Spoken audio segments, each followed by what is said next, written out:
You're in no position to dictate what we're going to feel. You're not in a good position.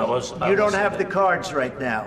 With us, you start having cards. Right now, you don't. You're playing cards. नमस्कार, मैं हूं Vivek Sharma. Punjab Kesari Navodaya time देख रहे हैं आप।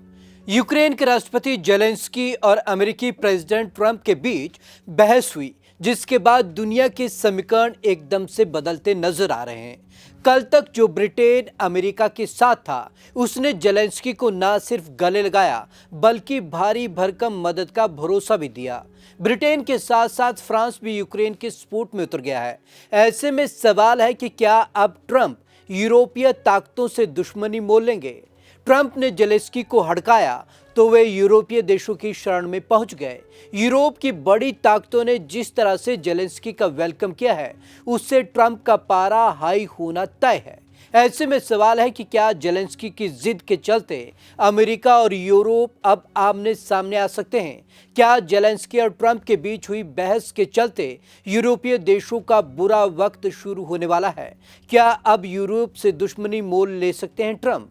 Ukraine के राष्ट्रपति Vladimir Zelensky के राजनीतिक भविष्य पर भी सवाल उठ रहे हैं।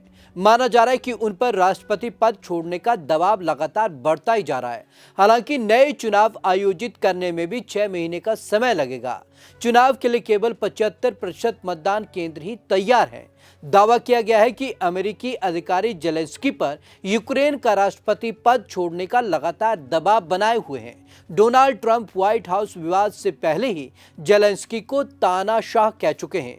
दूसरी ओर यूक्रेनी अधिकारियों का कहना है कि फिलहाल जेलेंस्की का इस्तीफा बहुत मुश्किल है। इससे राजनीतिक अस्थिरता पैदा होगी, क्योंकि युद्ध के चलते देश में व्यवस्था पटरी से उतरी हुई है। यूक्रेन में चुनाव कराने से कम 6 महीने लगेंगे और इसके लिए युद्ध विराम जरूरी है। देश में मतदान केंद्र तैयार करने के लिए समय चाहिए।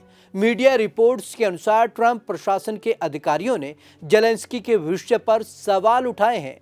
ट्रंप के करीबी सलाहकारों ने जेलेंस्की के नेतृत्व पर सवाल उठाते हुए उनके उस बयान पर आपत्ति जताई है, जिसमें उन्होंने कहा कि युद्ध का अंत बहुत दूर है। उन्होंने कहा कि अमेरिकी ऐसी बातें बहुत दिन तक बर्दाश्त नहीं करेंगे। दूसरी ओर अमेरिकी वाणिज्य सचिव हावर्ड लुटकिन ने कहा कि ट्रंप को जेलेंस्की को हटाने में कोई दिलचस्पी नहीं है। जेलेंस्की ने खुद भी इस्तीफे की बात को खारिज कर दिया। यूक्रेन में अभी मार्शल लॉ लगा हुआ है। ऐसे में चुनाव नहीं करवाए जा सकते। चुनाव के लिए युद्ध विराम होना जरूरी है। हालांकि यूक्रेन के मुद्दे पर यूरोपीय यूनियन में भी दो फाड़ है।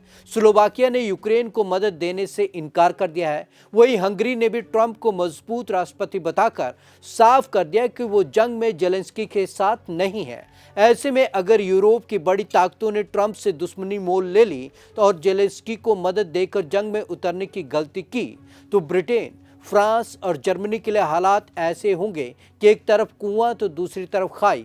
मतलब एक तरफ पुतिन तो दूसरी तरफ ट्रंप। इसके बाद जो होगा, इसका अंजाम उन्हें बखूबी पता है। आपको हमारी ये रिपोर्ट कैसी लगी? कमेंट बॉक्स में जरूर कमेंट करें। विवेक शर्मा को दीजिए इजाजत। नमस्कार।